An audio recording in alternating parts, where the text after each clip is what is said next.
What's up, guys? Welcome back. Welcome back to another one. The Shedeur Sanders hate train continues.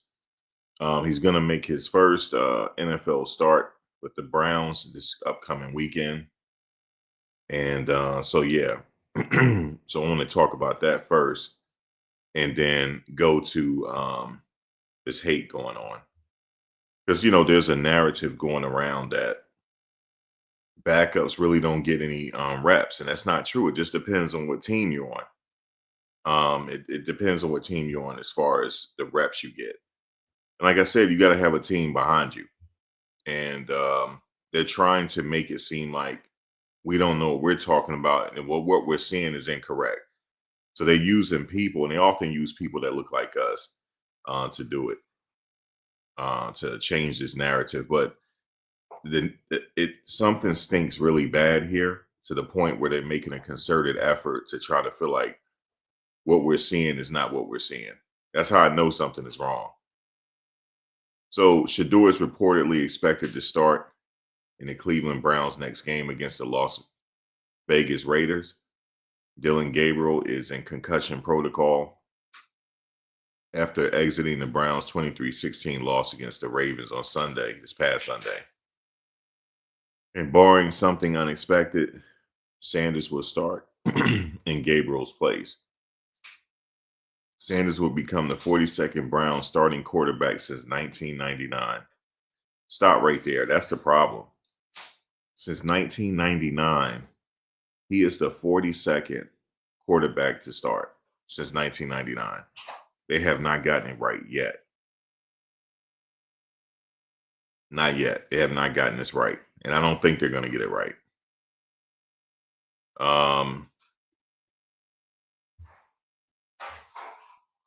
So the former Colorado star struggled in his NFL debut because he wasn't 100% prepared. As he completed just 4 of 16 passes for 47 yards while throwing an interception and being sacked twice. Sanders was critical in his performance in the loss. He said, "I don't think I played good."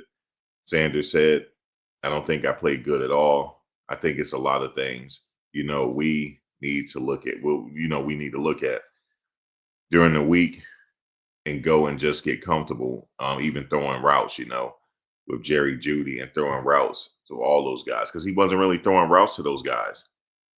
So let me just say this, since everybody seem to think the people that's for him, they seem to think we're looking at this with blinders on, like we don't know what we're talking about. Let me think about this. So if you're not prepared for something, how are you going to succeed if you're not prepared? If you're not prepared, you know what I mean? So it's just, I don't know, man. It's ridiculous.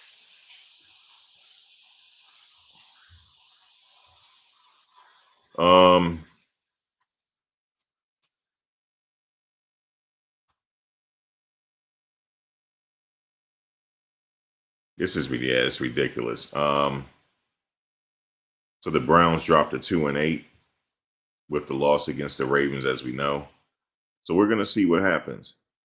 The Browns hope that Sanders can provide a spark to the offense as they scored just 16.2 points per game this season, 29th in the NFL, and average 257.3 yards per game. So the Browns take on the Raiders. Guys, the Raiders are 2-8 as well. The Raiders is no better. They're 2-8 as well, man. Let's look at what the number one hater is saying. Let's listen to him.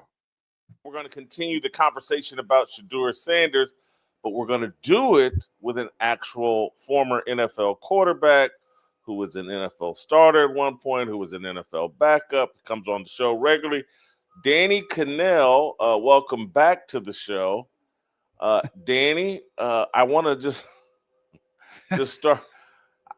Well, should I start by asking, what do you think is going to happen? I'm not going to ask. I'll get to the controversy. What do you think is going to happen this week? Shedeur gets to play the Raiders, who look like trash, and so he'll get the best opportunity to put his best foot forward and look like a superstar. Will it happen?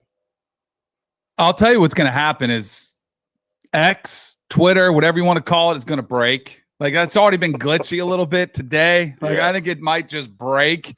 This is and you and I have talked about this. I don't think and clearly the NFL has gotten a little taste of Shedeur mania. But like I got a full taste of it in college when he was at Colorado and I was pretty complimentary of Shedeur. I thought he played pretty good. But, the minute you say something bad or you say something bad about Coach Prime and it's just a constructive criticism, even at that, it's just people lose their mind. Like there is a derangement syndrome around Shedeur where people just can't see things clearly. Clearly, in case you haven't noticed, I have a lot to get off my chest because I still haven't answered the question of what we'll see. But when you have people that know nothing about the game, and that's like just fans, just people on that are fans of Shedeur, and that's great. But when they're arguing with not only me, like I only played 7 years, but I was primarily a backup. But when they're arguing with Chase Daniels and Brian Hoyer and Luke McCown and others about how life is like as a backup quarterback in practice, like it's just crazy. Like there's a derangement syndrome to inability to see the truth.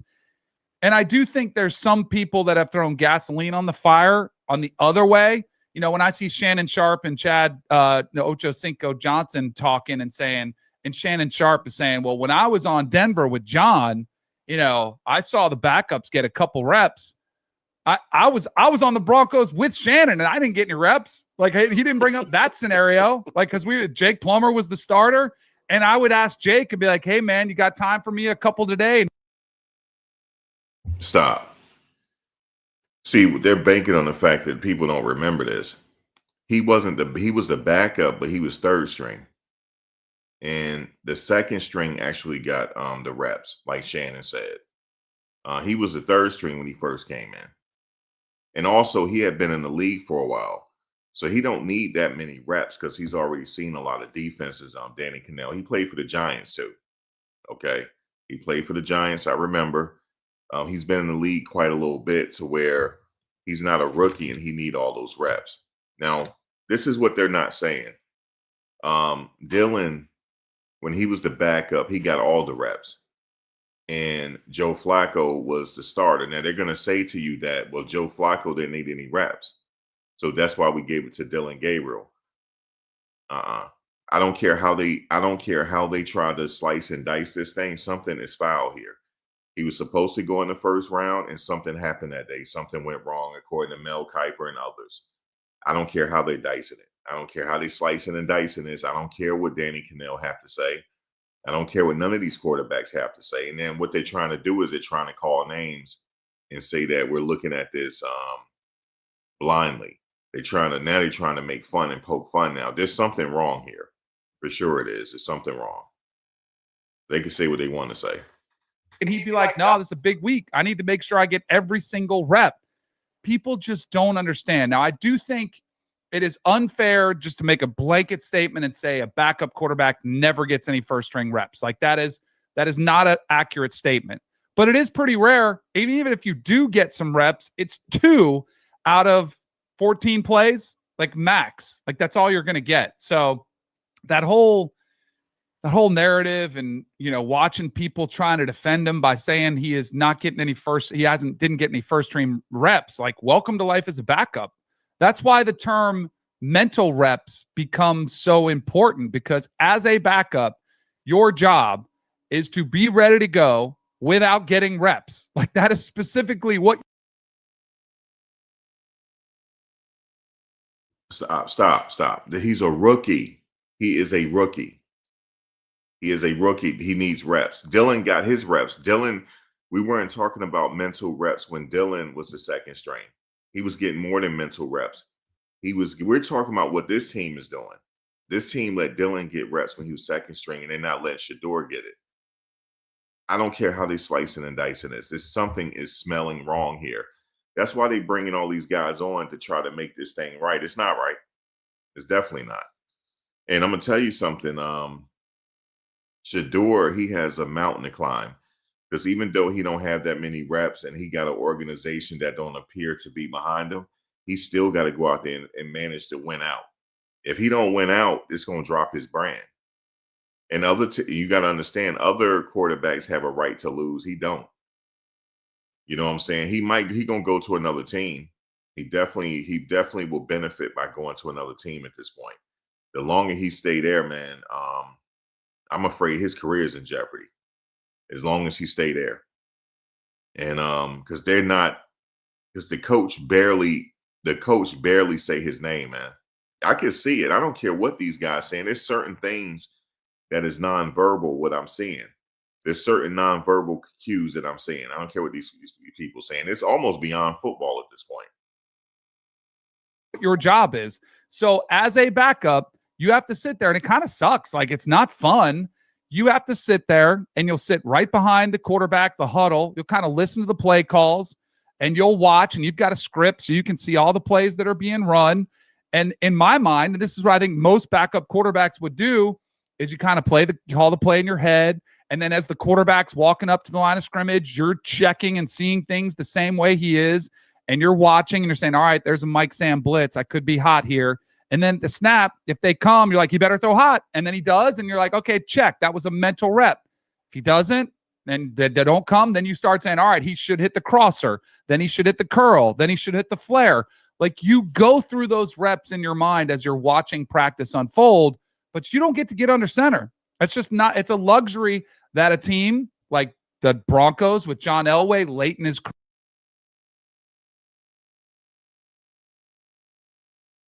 Yeah, you know, the crazy thing is, I know it's just the comments, but people also getting racial with it. Well, let me read this. It says, what did he say?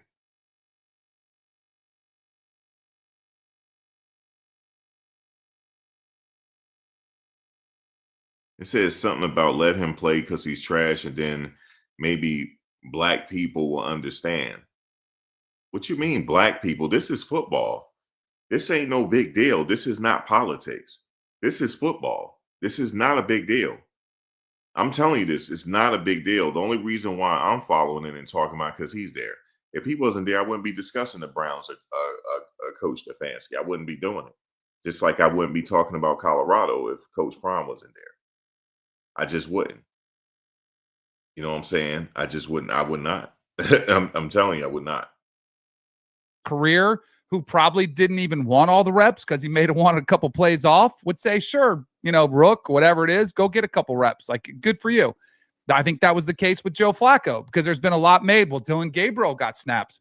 Well, yeah, Flacco's a 40-year-old who is known to have played in every system. They're trying to, they see these type of people, they get a kick out of they knowing things are a certain way.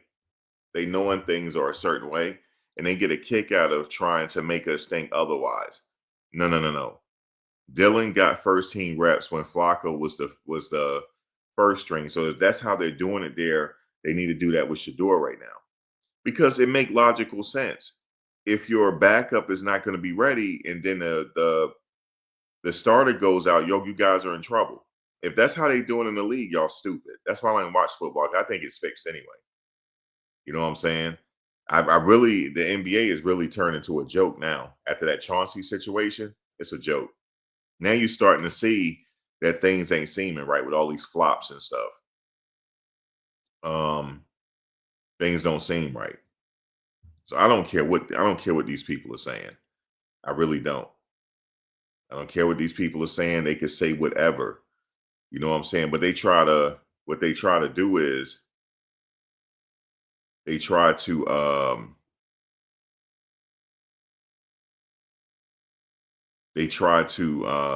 gaslight you like you're not seeing what you're seeing. They've been doing that throughout history, these people. These people are very tricky. They do that throughout history, and they're doing it now. Even this little thing called football. You know what I'm saying? This little thing called football, they're doing it. Let's continue. He doesn't need the reps. So I just wanted to set the record straight on that because it's been very frustrating to watch some of this unfold. And I do think a large portion of people are really, and I think it works both ways. I think you've got a crowd that really leans into the base, that play to the crowd, that want to appease the Shedeur backers. And then very clearly there are a bunch of people that, want to troll Shedeur and are rooting against him. and like the truth lies somewhere in the middle. Back to your question. No. Okay. You started at the right place. I Okay. started at the wrong place. Let's linger here for a minute. Okay. You've got us off to a good start. What is, I mean, is Shannon Sharp and Ocho and some of the others, is they're throwing out common sense? Is the motivation just purely click driven? And look, this is, I got to serve my audience, and my audience wants to hear how great Shedeur is. I don't know. I honestly think there's like it's very similar to a derangement syndrome, like the way we talk about TDS. Make no mistakes, guys. When he's talking about derangement syndrome, he's talking about black people. That's what he's talking about. That's exactly what they're talking about. And the reason why they're getting away with it because he's on Jason Whitlock. They're talking about us. They're talking about us I don't have no derangement syndrome. If Shedeur played crappy, we'll say he played crappy. I mean, we can all agree that he didn't have a good game this past game. Nobody's saying that. Nobody is saying he didn't have a good game. He did not have a good game. He did not. And the reason why he did not have a good game because he wasn't prepared. I didn't say he did well. I said I didn't get into that or whether he did well or not. I don't have derangement syndrome. That's not derangement syndrome. If you give another player an opportunity, you have to have it has to be equal. But we know it's not equal in this world. They probably gaslight us back in the day. I didn't live through Jim Crow and all that stuff. I didn't live through where it was separate but equal, or how they said it. Black white water fountains and white water fountains. They probably gaslit us back then to think that was okay. That was not okay. It was not. It was not. As a matter of fact, things probably should have stayed that way. Things should have probably stayed that way. Now you wouldn't have us in your NFL striving your NFL. We would have had our own league because we had the Negro leagues, and the Negro leagues. Don't let them gaslight you. The Negro leagues were doing better than the major leagues. They were, and then we included everybody, and they benefited off our talent. That's pretty much what happened. So, even though we're not going to go back to separation again, but I bet you if we did, they will suffer. If we went back to separation, they will suffer. So don't sit up here and say we're deranged. He's talking about us. That's what he's saying when he said it's a derangement situation. No, your people has caused turmoil in this country since history. You guys have. I'm not talking bad about all of you, but you guys have caused more commotion and destruction on this planet than any other race. I promise you this. And I have historical facts to back it up. And then what they do is they have been gaslighting throughout history. Now they're gaslighting again, even something as small as football. Football, it's not a big deal. It's not politics. It's not like Shedeur is running for public office. But we can see that he's being mistreated. But oh no, he's not being mistreated. He shouldn't get, I didn't get no first team reps. Danny Cannell, you've been in the league for a while at that time. You didn't need him. He's not telling people he played for the Giants and he started. That's what he's not saying to you. He's thinking that y'all don't remember because this was years ago. But I remember because I lived here and he played for the New York Giants and he started. So if he didn't get first team reps when he was in another team, so be it. Shedeur is just getting started in the league. The fact of the matter is they gave Dylan first team reps, and they didn't give him first team reps when he was a second string. When Dylan was a second string, he got all the first team reps. But what they're saying is that's because Flacco had all the experience. No, Shedeur needs to get the same treatment Dylan is getting. So what? He should get the same treatment. I don't care what they're saying. I think what's fair is fair. They don't believe in fair. These people don't believe in family. You ever hear these people talking about their cousins? Think about it. You ever hear those people talking, hey, that's my cousin? No, they don't. No, they don't. These people, I'm telling you, no, they don't. They're not about family or nothing. They're about destruction. Okay, I'm talking about the people that hate, because we're gonna get some people that get what do you call it? We're gonna get some people that are triggered by this. If you triggered by it, I'm talking about you, because that means something in your DNA is being triggered. Okay, so you can stay triggered. I'm talking historical fact here. Yeah, Branch Rickey, right? When he brought Jackie Robinson over, right? A lot of people give Branch Rickey props for bringing Jackie Robinson over to break the color barrier in Major League Baseball. You better go look at some color photos of Babe Ruth again. Me and him look the same. We had the same complexion, me and Babe Ruth. So figure that out. Go look at Babe Ruth's father and come back to me. And then you tell me who broke the color barrier in baseball. It wasn't Jackie Robinson. It was Babe Ruth. Oh, another thing. How you know, Max? How you know? Well, go Google it. When Babe Ruth came to Yankee Stadium, when they throwing bananas at him. Go look. Go look. Hold on, let me show you something real quick since you said that.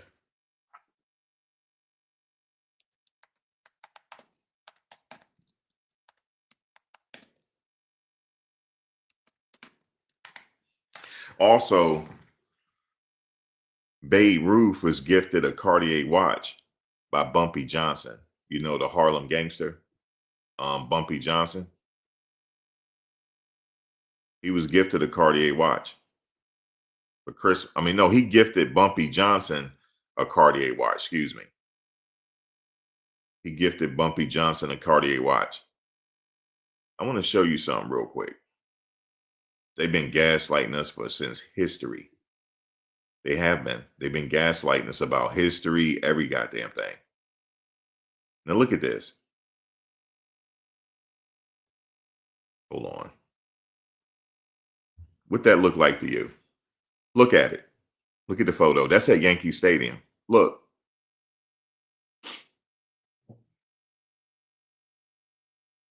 It's some of his homies from Harlem. Look at it. Look. That's Babe Ruth. You know what I'm saying? That's Babe Ruth, man. Right there at Yankee Stadium. And those his all his people right there. He came over to, take a picture about him. Those his people right there. Because you know how they used to be like back in the day. He was passing. He was passing. And Mae West, all this stuff you can Google. Mae West, because I'm like low key a historian. Mae West, the actress, she used to be like, "Oh, he's tall, dark, and handsome." That was code for he passing. That was her code word for him passing. You can look that on up too. But that was Babe Ruth right there at Yankee Stadium. And those are all his people from Harlem that he was posing with. And like I said, he gifted Bumpy Johnson a Cartier watch for Christmas. That was his homeboy, Bumpy Johnson. Okay. And as a matter of fact, with Babe Ruth, when he retired, he was a manager for a year, but he really wanted to be a manager for the Yankees. They wouldn't let him. And he knew why. He knew why. And they couldn't give a logical reason why, because he was really qualified. They brought up the drinking. And that hurt him. You know what I'm saying? But he knew why they wouldn't let him be the manager. And also, Babe Ruth was instrumental in having an off-season workout plan. He was the first professional athlete to do it. So you know how people, athletes work out in the off season? Well, Babe Ruth, he started that, working out in the off season. But yeah, these people have been gaslighting for history. These haters, I'm talking about the haters, the ones that are haters. Them the ones that's they got the hate in their blood. Those are the ones. You said you triggered with Coach JB and Jason Whitlock. I hate them. I never watch another video of them. You said Joe Lewis, the same thing with him. No, Joe Louis. What happened with Joe Louis was the boxer. So what happened with Joe Louis, when Joe Louis came around, there wasn't a black heavyweight champion for a long time since Jack Johnson. So when Joe Louis came around, coming up the ranks, knocking people out, they knew he was eventually going to be the next heavyweight champion. So they came to him and said that you cannot celebrate after you beat somebody. You have to go in your neutral corner. You got to put your head down, and you cannot celebrate. And another thing is you cannot date white women in public. That's what they said to Joe Louis. You cannot date white women in public because they can't have another Jack Johnson, because they didn't like that. And until this day, they still don't like the braggadocio black men. They don't. They still don't, because they feel inadequate to these men. And let me say this: since you're a billionaire and you have so much money, why would you feel inadequate to these people? They're your employees, right? Why would you feel that way? It's something deep down in them. They feel incomplete. That's why. And this is it's a matter of historical fact. They're incomplete. That's why. Let me tell you something. You don't enslave somebody and hate on somebody that you're better than. Remember that. It's like, I think it's real. And I think it happens in a lot of different subjects in our society where you just have an inability to see things clearly. And I do think that Shannon. You see what he said right there? Listen to him a little bit. He talking about us. Listen, hold on. Let me go back. TDS. Like, I think it's real. And I think it happens in a lot of different subjects in our society where you just have an inability to see things clearly. And I do think that Shannon and Chad have probably been given really good access to Coach Prime and to Shedeur and to the family. I know that's the case with RG3, because, I mean, I've seen RG3 go out and do his podcast there and with his wife, sit down with Coach Prime. And that is human nature, to want to root for people and to want them see them do well. And I guarantee you, Coach Prime has told those guys, my son's an NFL franchise quarterback. And they're probably like, okay, yeah, I see that. You know, let's go with that. And so then No, we're not like that. Let me tell you this. If Shedeur start the whole season next year and he's still having a problem holding on to that ball, I'm going to say something. I promise you this. I'm already saying it. I said, bro, you're going to have to step out of the pocket and you're going to have to let that ball go, because you're going to get hurt. If you hold on to the ball, you're going to get hurt. This guy in the game, if you go back to the game again, this linebacker tried to take his head off. He was headhunting for Shedeur. I saw it. When Shedeur ran, I said, man, why don't he slide? He wouldn't slide. That dude, you could see he was coming in on an angle. And if he had hit Shedeur, Shedeur would have been out of the game. It would have been concussion protocol. But the guy missed him. Go look at the game again. They're trying to take his head off. And did you see when he got sacked, the dude did like this? Another brother doing that. We hate on each other more than these people hate. We hate on each other more than these YTs hate on us. We hate on each other first. That's why I know when you're hating, because I come from a whole demographic of haters. We hate on each other before we hate on anybody else. I promise you this. Okay, so I can spot a hater when I see one. When he sacked them, they still doing the watch thing. They don't like that. There's some NFL players don't like him just because of who he is and all the notoriety he got. And ain't nobody talking about them. Let me prove it to you.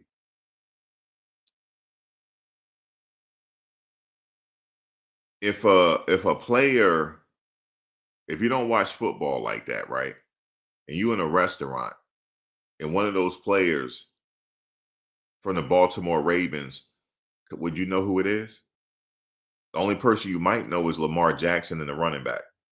And you might know the wide receiver. That's it. You ain't gonna know nobody else. Yeah, they play in the NFL, but everybody don't know they're in the NFL. Did you know that? Because they have helmets on. It's not like they're the baseball player from the Dodgers. Everybody know who he is. If he walk into a restaurant, they're not gonna know these football players. So there's an animosity there.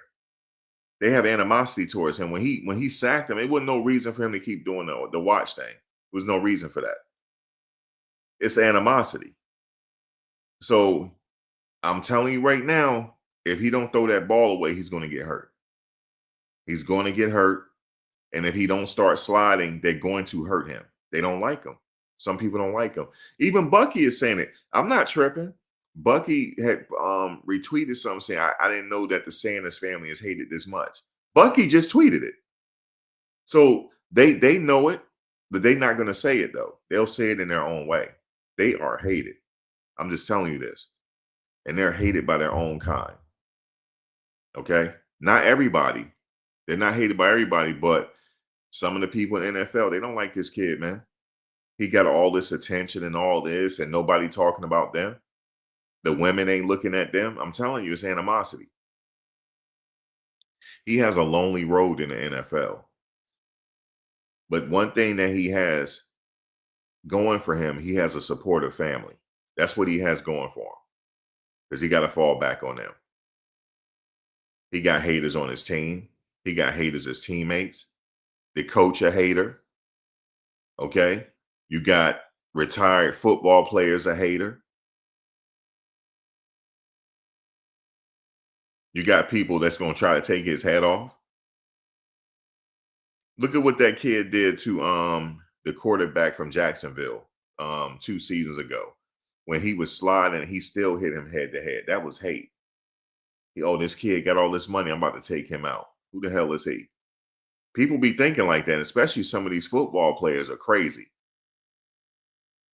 You know what I'm saying? You know, when he come in the game, Shedeur doing like this, he gonna have to be careful.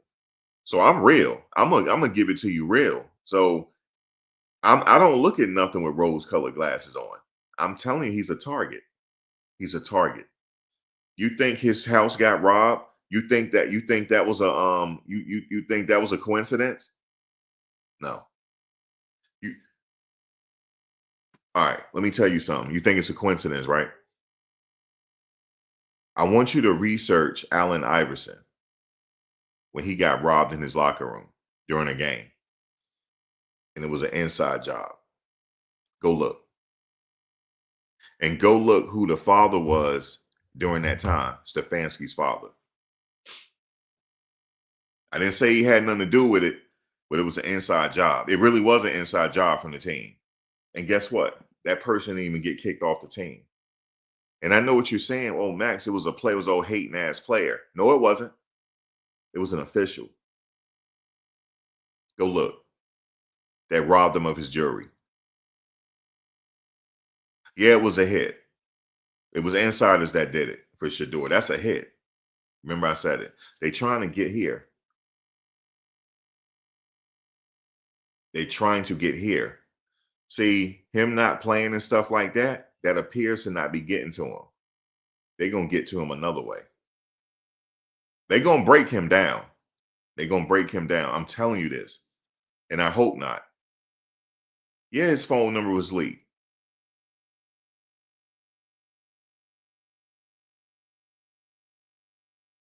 You said G. Bush checked someone that somebody bailed out the first time out with no reps and they were lying.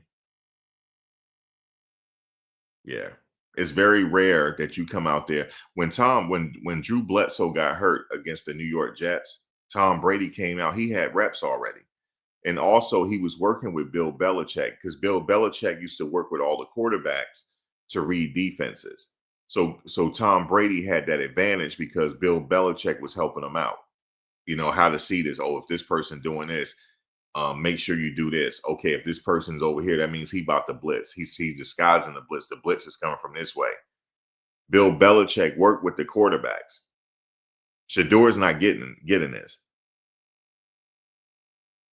He's been a target since he entered football. He's been a target. It's very apparent now. It's very apparent. And I'm gonna tell you this. I hate to say it like this because I'm gonna get some flack for this.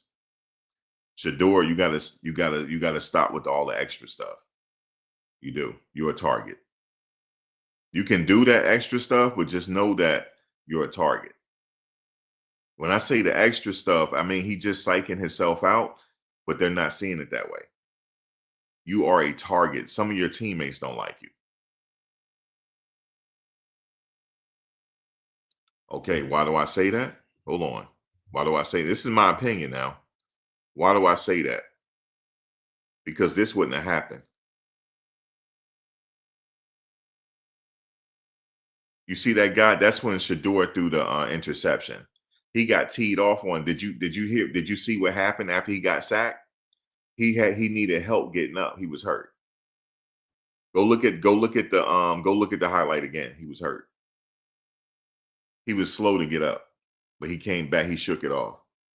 That's how hard he got hit. And when the dude hit him, he speared him. Go look. They don't like all the attention he getting. Like I said before, all football players are not famous. They're not. He's famous. All football players are not famous. Because if you go in a restaurant, you're not going to know who all of them are. You know who Lamar Jackson is. You know who Shedeur is. You know who Joe Burrow is. But you're not going to know who everybody. You're not going to know everybody on that offensive line. You'll know the offensive lineman from the 49ers. Trent. You know Trent. Everybody know Trent. But you ain't going to know everybody. That robbery wasn't a coincidence, man. This is part one. I'm going to be back. The robbery wasn't a coincidence. Peace.